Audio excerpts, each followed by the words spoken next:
Ascom. What are we doing about that? We're calling it an emergency demolition.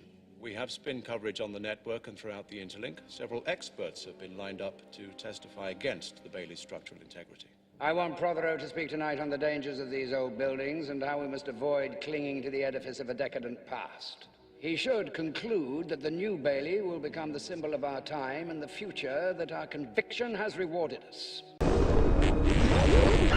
Good evening, London. Allow me first to apologize for this emergency channel. I do, like many of you, appreciate the comforts of the everyday routine, the security of the familiar, the tranquility, repetition. Bloody hell. I enjoy them as much as any bloke. But in the spirit of commemoration, whereby those important events of the past, usually associated with someone's death or the end of some awful bloody struggle, are celebrated with a nice holiday, I thought we could mark this November the 5th, a day that is sadly no longer remembered, by taking some time out of our daily lives to sit down and have a little chat. There are, of course, those who do not want us to speak. Let me think, just let me think. I suspect even now, orders are being shouted into telephones, and men with guns will soon be on their way. It's Chancellor Sutler. Damn it! Why? Because while the truncheon may be used in lieu of conversation, words will always retain their power. Words offer the means to meaning, and for those who will listen, the enunciation of truth. And the truth is, there is something terribly wrong with this country, isn't there? You designed it, sir. You wanted it foolproof. You told me every television in London. Cruelty and injustice, intolerance and oppression.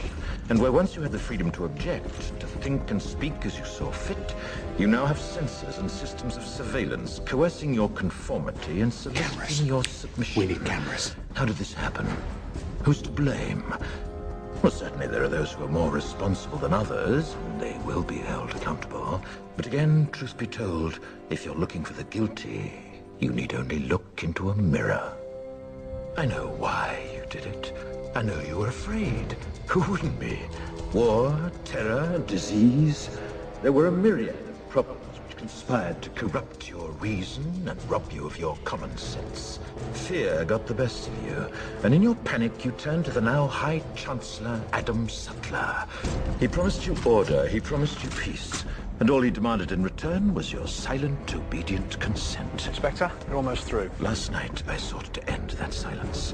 Last night, I destroyed the Old Bailey to remind this country of what it has forgotten. More than 400 years ago, a great citizen wished to embed the 5th of November forever in our memory.